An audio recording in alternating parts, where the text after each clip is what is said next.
Well, welcome to the weekly webinar. It is 101 and we are going to get started. I want to make sure that I'm respectful of everybody's time. And big news in the Hendricks household today. My oldest daughter is graduating from high school in like 7 hours. So we have a fun-filled day of going on at the Hendricks household. And then open house on Sunday. So that's some good news that's going on in our neck of the woods here in Michigan. And you can celebrate that with me by just give me a thumbs up in the chat if you want to. Just be like, yay, Adri's graduating. We love Adri. Even though you don't know who she is. That's my oldest daughter. She's fabulous.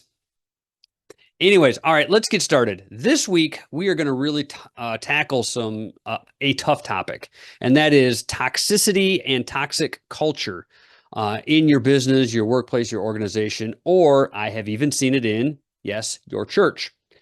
So we're going to go through the 5 main things that cause that, and then some ideas on how to remedy that. And we're going to talk about that a little bit. So we're going to dive right in. So first off, I have said this in the post that I put out. I said this in the email, and this is my firm belief.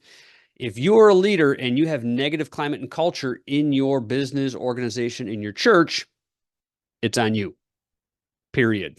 It is on you to fix that. Now, maybe you're not good at fixing climate and culture, and it's not a strong suit of yours. That's okay. We're going to talk about ways that you can fix it and some of the things that you might be doing that lead up to that. And again, I say this over and over every single week.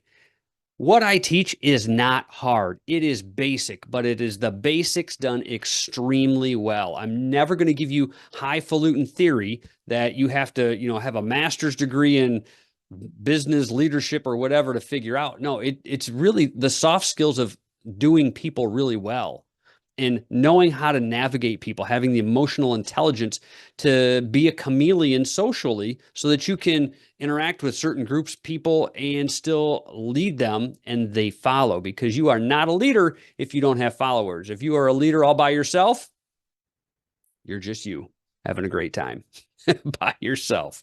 So first thing, climate and culture starts at the top with you, with leadership. Now, I've joked about this, that I am an extrovert and I have this crazy personality and I can talk to just about anybody and I make fun to the friends at the grocery store. Absolutely 100% true. I do all of those things. So me being a gregarious person, it's easy for me to get up in front of people and talk and lead. That's part of it. But I also have to have the lifestyle and the reputation to back up what I say that really makes people follow me. And that is the key. So you may not be a Todd. You may not be somebody who's extroverted, gregarious, likes talking in front of people. But if you have the actions and the lifestyle to back up the words that you do say and do put out there, then that's the secret sauce, because people watch. And I've said this a lot, and not my words, somebody else's words. Don't listen to what people say. Watch what they do and how they live their life. That is what you really need to do. So climate and culture starts at the top. It's with you. You can't delegate what you don't demonstrate. That's kind of catchy. I like that. Write that down. Actually, you know what? I'm going to give you the PDF of my notes. I put these in a PDF. I'm going to attach those to the email for the replay, because I know a lot of people get on the replay for this. So you can't delegate. Yes, you can't delegate what you don't demonstrate. Yeah. If you are not doing the thing that you're asking your people to do, how are you expecting them to follow? Now that doesn't mean you have to get down in the trenches and get into the sandbox and do the menial work with them every single day. No. Sometimes you are the circus master, and sometimes you have to stand in the middle of the circus, point and direct, and don't move. You just have to ensure that things are getting done. And that's important as well. But if you're the leader and you are setting the tone for climate and culture in your business and in your organization. So the ways that you do that through your communication style. You do that through your behavior. You do that with your values. I happen to have a person in my life who used to be a CEO of a very large company here in West Michigan. And he told me a story about, he was in the lunchroom, and I'm sorry, he wasn't the CEO, he was the VP, one of the VPs. This company had a like a group of VPs, and then there was the CEO. And the CEO was really kind of a larger than life personality, very humble, elderly man. And the VP saw the CEO eating his brown sack lunch, his brown bag lunch in the lunchroom with the employees who were working on the line or wherever. And it was after the lunch hour. So he jokingly went to the CEO, because I mean, this is the VP, and he's like, yeah, I can joke with them. And he went to the CEO and he kind of tapped his watch and he was like, hey, lunchtime's done. And the CEO said, yeah, clock me in. I'll be there in a minute. Now, just a little joke. But what did the CEO do? CEO got up and went back to work. What did that silently communicate to everybody who heard that little funny interaction? It's time to get back to work, and I'm going to do the same thing. Just because I'm the CEO doesn't mean that I don't have to follow the rules as well. So employees also mirror what they see. They mirror what they see you doing. They also mirror your attitude. Now, is this 100% foolproof? Absolutely not, because everybody has a different personality. But your expectations will set a tone. So if a leader tolerates dysfunction, well, I mean, shoot, if they're doing it, like whatever, then I can do it, right? But if a leader does not tolerate dysfunction, does not tolerate malarkey, baloney, phooey, all those good words, then the employees silently understand, okay, not going to happen. And they may also start to keep each other in check and hold each other accountable, because like, hey, you know Todd's not going to put up with that. I don't think you should do that. And then that's something you don't have to worry about, because your tone, your reputation, and just your presence will set that tone for you. Culture is not a department's responsibility. This is a big one. Some people say, oh, well, we're going to give it to the HR department. They're going to make everybody like each other. No, it is not their job at all. It is your job as the leader. Now, I understand you may not be a solo leader. You may have a team or a group of managers or whatever it may be, but you have to set the tone. One of the leaders in my life who really taught me a lot, Dr. Angela Coleman. So if you're out there, Dr. Angela Coleman, this one's for you. I worked under her many years ago, and she had this thing where she was like, we are a united front. As leaders, we're gonna fight it out behind closed doors. We're gonna figure it out. But once we open these doors and come out and we're in front of the staff, we are a united front. We're going to say the same things. We're going to be positive about the same things. We're going to be negative about the same things. And I don't mean in a negative like mindset or attitude, but things that we are not okay with, we are going to, as a group, all not be okay with those things. Does that make sense? And I thought that was really powerful, because then you have consistency across leadership. Every leader, every manager is saying the same thing, and in their own words, but that's really important, that you have consistent messaging across leadership. So it's coming from the CEO down to the VPs, down to the managers, down to wherever, and it's always the same. And that's really important. Main point number 2, the silent spread of dysfunction.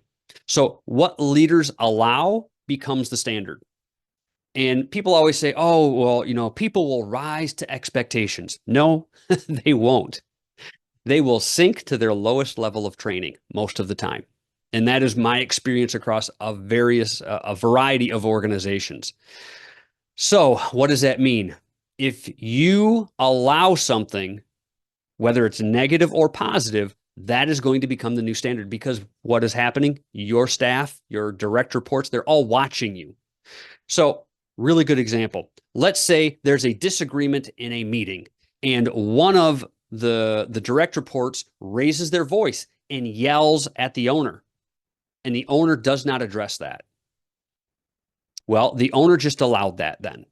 And the owner also set a new expectation that I guess it's okay to yell at the owner. What does that do for other people who might be thinking the same way as that direct report? That may embolden them to act like that. But using the same scenario, let's say we're having the same meeting and one of the direct reports raises their voice to the owner, and the owner says, first off, that's not okay for you to talk like that. Second of all, I understand your frustration, but let's figure out a way to communicate that more effectively, more respectfully, and more professionally. That's a direct statement to the person who raised their voice. It also is setting the tone of professionalism and respect to everybody else in the room who just witnessed that. Now, everybody else knows in the room that's not okay.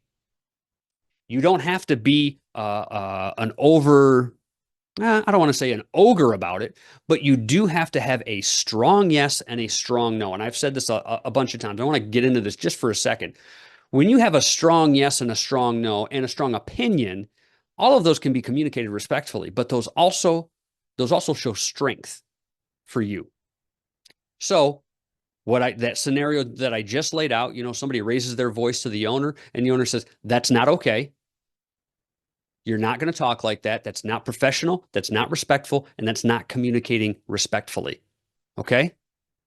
Now, if I said it just like that, didn't raise my voice, didn't say anything like that, that's a strong opinion and a strong no. You're not going to act like that.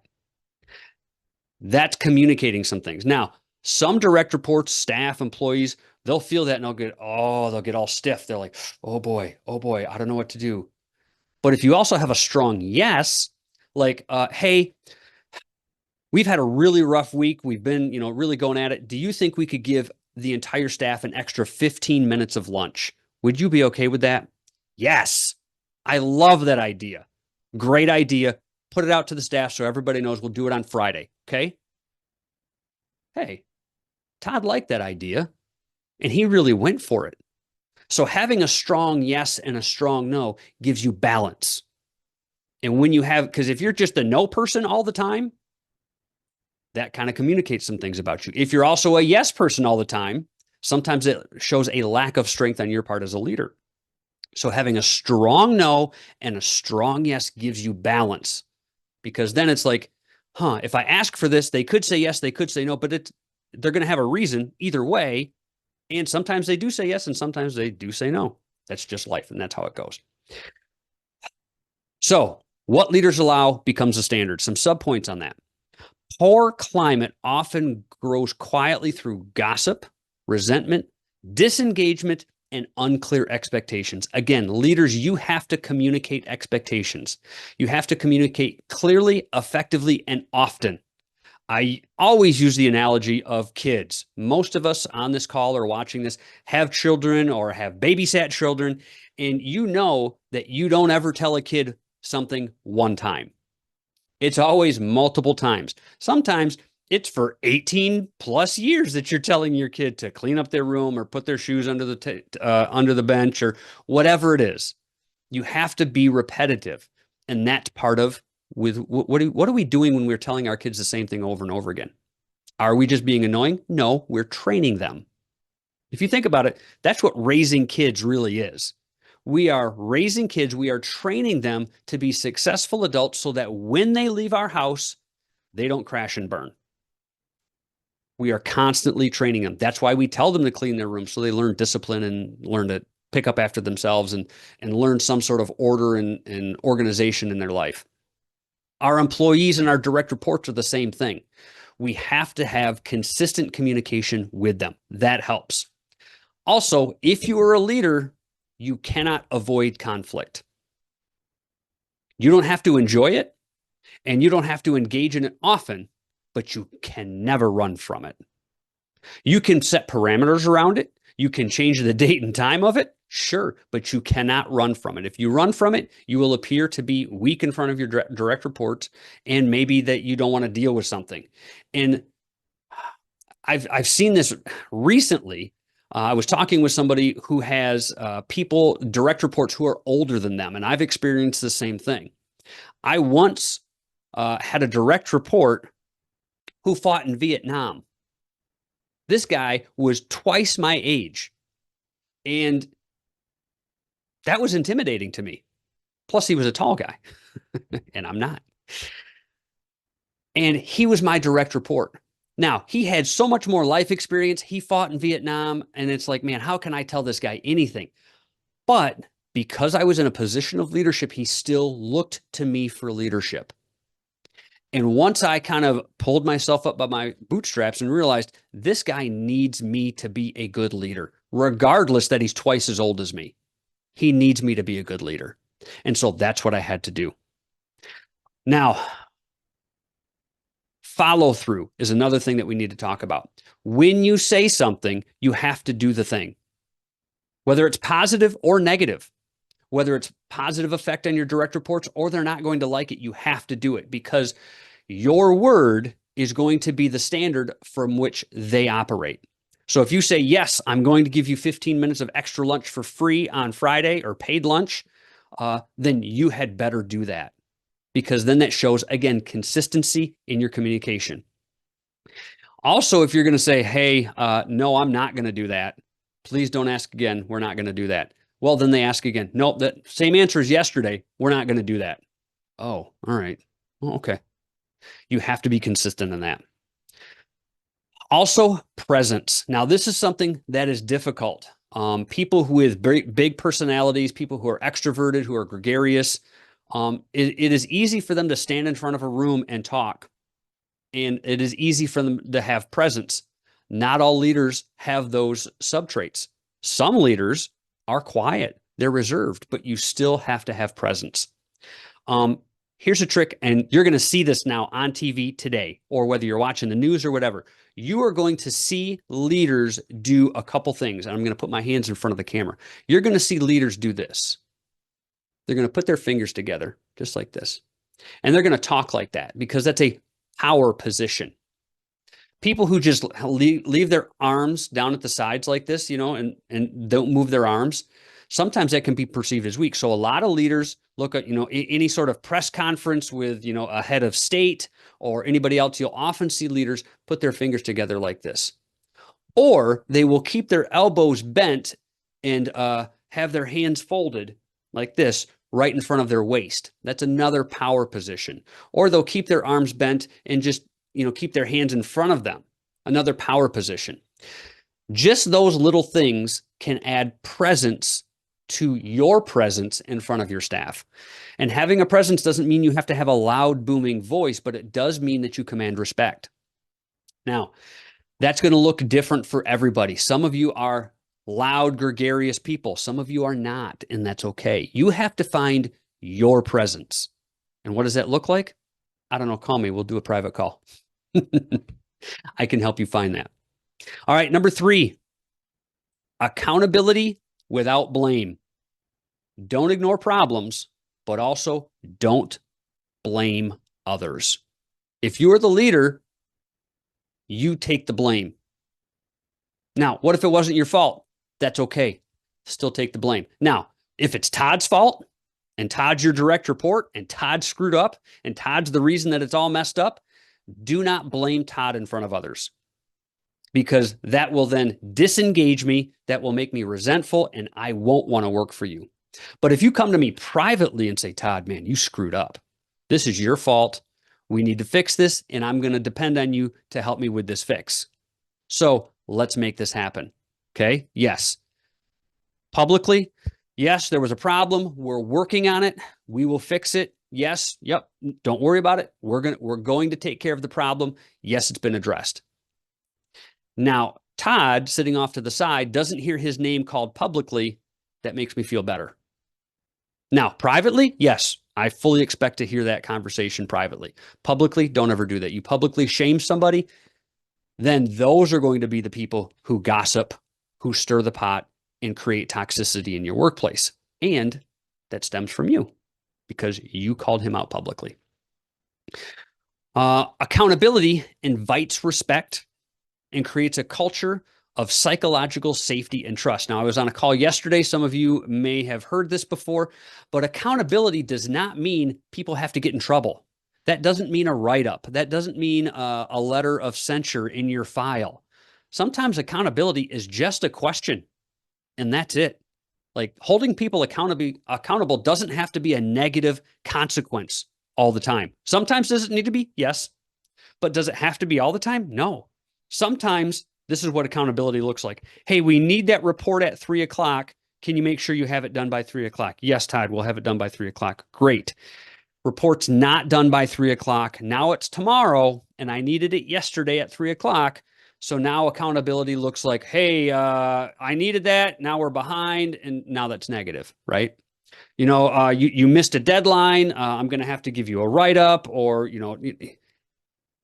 how about accountability looks like this? Let's try this. Rewind. Hey, Todd, I'm going to need that report by 3 o'clock today. Okay, yep, you'll have it. At 1:30, I call Todd. Hey, Todd, I need that report by 3 o'clock. I know it's not 3 o'clock yet, but it came across my desk again. I just want to make sure that you're working on it. Yes, yes, I am. I am working on it. I'm halfway through it. You will have it by 2:30 so that you'll be ready by 3 o'clock. Fantastic. That was accountability. It was positive. It was early. It was communicative. And now I know for sure I'm going to get it early. That's accountability. What I like to do, and I think it's a much more effective strategy, is your accountability comes before the deadline. Have your accountability before the deadline, because then it's positive. It can also be supportive. It can also help you problem solve if something's coming up that maybe the person that you gave it to didn't anticipate. So if I'm calling you or checking in on our inner office email or whatever platform you're using early, sometimes multiple times. If I've had a problem with this, if Todd, will use me again, if Todd has had a problem getting things done on a deadline, I'm checking in with him probably twice. If I gave it to him at 8 a.m. and I need it by 3, I'm probably going to check in at 11, and I'm probably going to check in at 1. And the first time, oh, wait, I didn't get started on it yet. I'm going to get started on it right away. Great. Then I check in at 1:30. Yes, I'm working on it right now. Because what am I communicating to Todd? I'm communicating, hey, this is important enough for me to step away from whatever I'm doing to check in on you 2 different times before the deadline. Now, is that annoying? Should you have to do that? Yeah, it's annoying. Should you have to do it? No, you shouldn't have to. But again, we're training. We are training our people to do the job that we want them to do. And what does this do for Todd? It holds him accountable, but it holds him accountable in a positive way and allows you to be supportive. And that's really important. 4th main point, diagnosing the root causes of negative climate and culture. So every negative culture has a story, and the leaders have to learn about that. Now, oftentimes, leaders step into these things.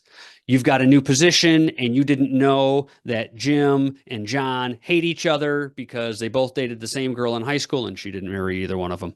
What a story. But anyways, you didn't know about that. You need to be emotionally intelligent to listen and find out about that. Once you take a new position as a leader, you don't go into your office and close the door and then just direct.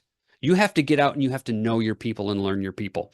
I've shared this story before. When I was in college, I worked at Sears Roebuck and Company, and I was unloading semi trucks on the loading dock. And one hot July day, we had a semi truck, floor to ceiling, wall to wall, window air conditioner units. And we had to unload the whole thing. We had just gotten a new store manager. We're unloading this truck. I mean, it's got to be 100 degrees on the semi. And our new store director walks in and is like, hey, guys, you've got a truck full of truck full of air conditioners. Yes, we do. Now, our previous store manager would come in and just point the finger and direct. Do this, do this, do this, do this. Okay, great. Well, the new store director came in and said, all right, well, where's the hand trucks at? Well, hand trucks are over there. Okay, great. He took off his sport coat. He undid his tie, laid his tie down, rolled up his sleeves, and he unloaded air conditioners with the loading dock crew for 30 minutes in his nice clothes. Now, did he do the whole job? No. But what did he show us? He showed us he was willing to be there for us. And what's he also doing? In that 30 minutes, the loading dock guys, we like to talk. We're talking about stuff. He's getting to know us. He's learning our personalities. He's just hearing what's going on the loading dock. Very important for him to understand the climate and culture of the loading dock because it's a micro culture within the store. Then he would go to the different departments and just hang out with the different people in the department, learning them, getting to know what their story is, getting to learn the micro culture of those different departments. What a great leader. And I take a lot from him. So that was Mr. Wu in Hackensack, New Jersey. If you ever see this one's for you. Yes. Also, poor communication. poor communication can be one of the root causes of, well, yeah, I said it 3 weeks ago. I said it once. How many times do I need to say it? Multiple times. You have to communicate early and often. Just once, you said it once, you sent one email, that means nothing. I would love to see you communicate more than once. And let me back up just a second, where I was talking about accountability and communication. We were talking about accountability and doing that 2 times before the deadline. That's really important. And the real reason that that's really important is it shows support. And when you show support, you show that you are there for your people, just like Mr. Wu was there for the loading dock guys.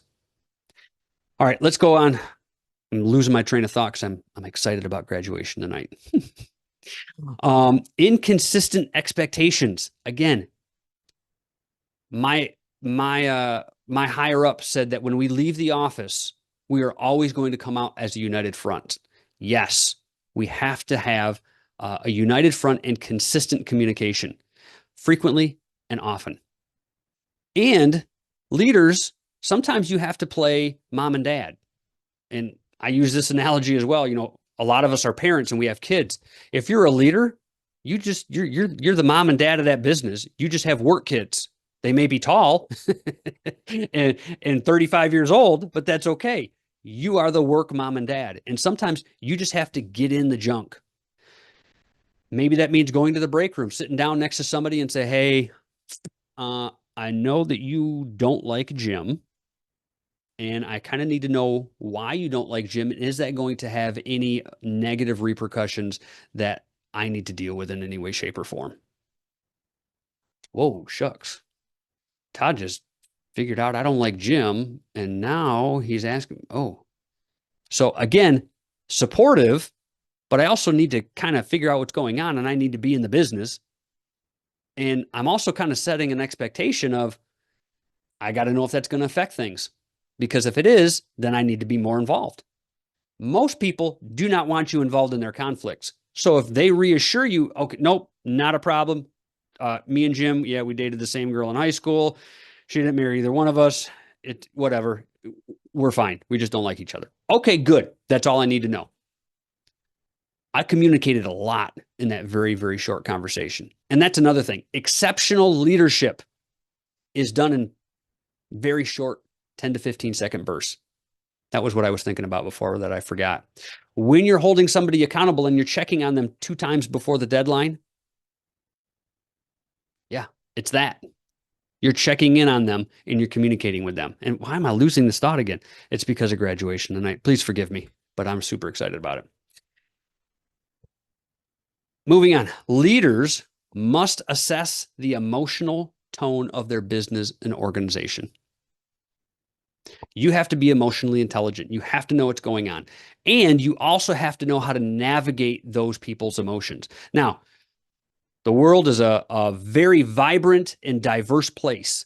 You have to know how to navigate that diversity. Some of you who are watching this may have employees or direct reports from different cultures. Different cultures are going to handle conflict differently. They're going to handle praise differently.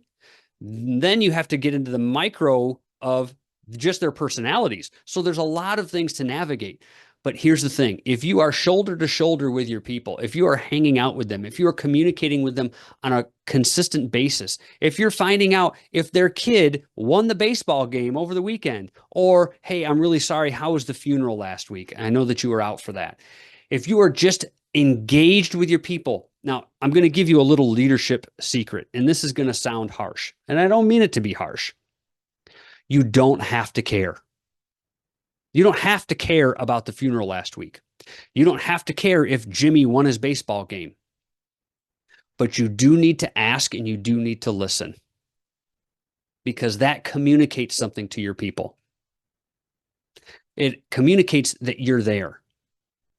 Here's the thought. Exceptional leadership is done in 10 to 15 seconds.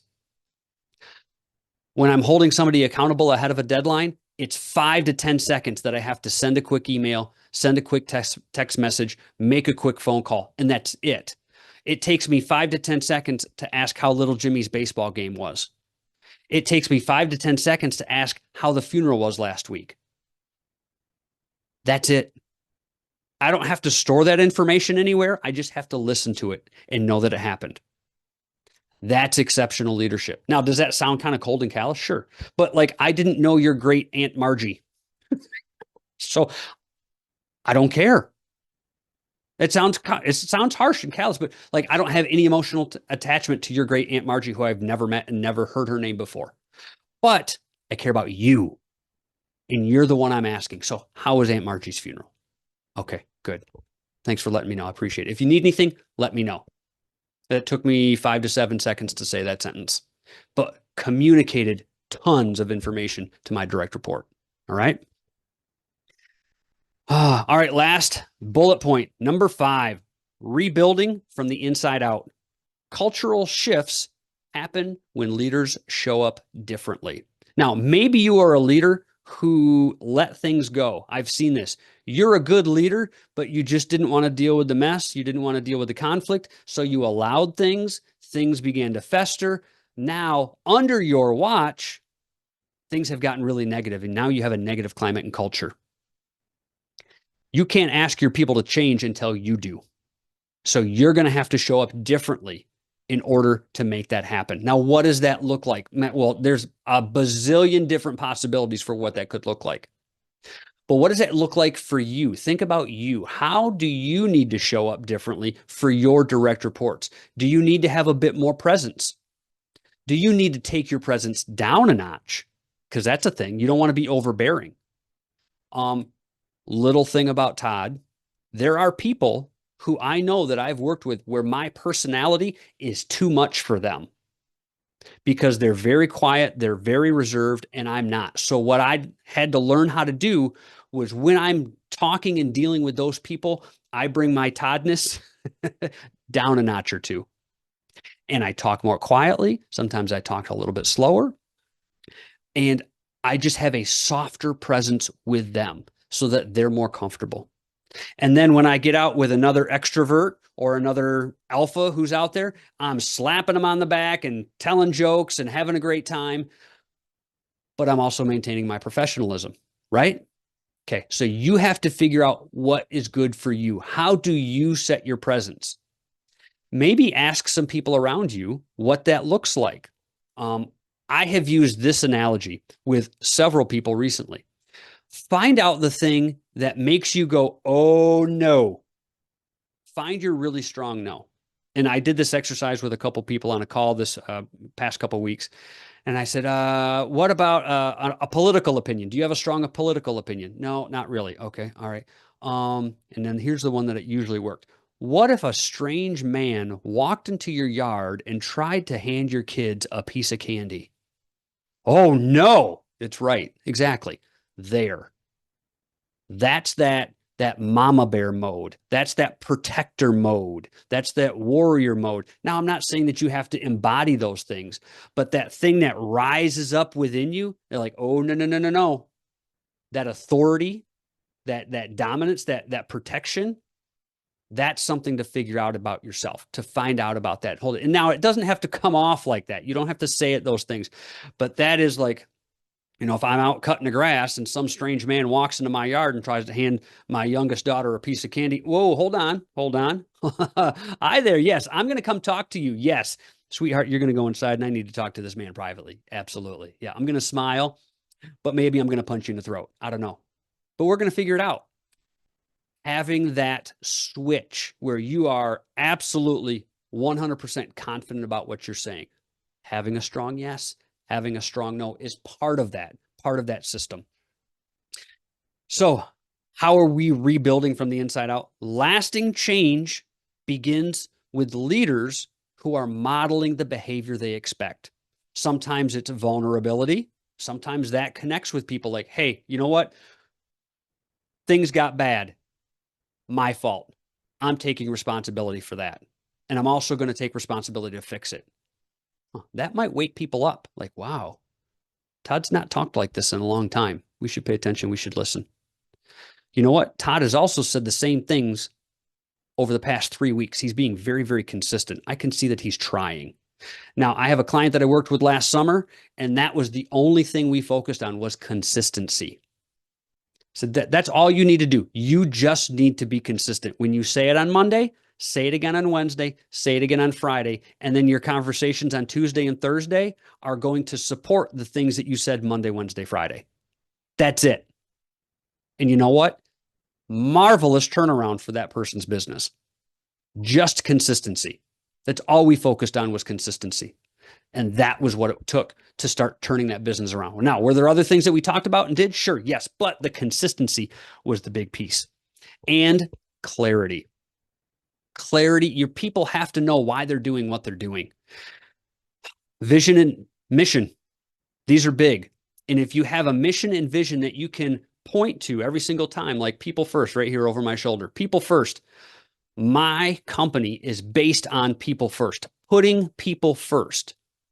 What does that look like? That means talking to you about your problems, your issues. Those of you who have been on calls with me privately and on group calls, you know, I'm going to talk to you about your issues.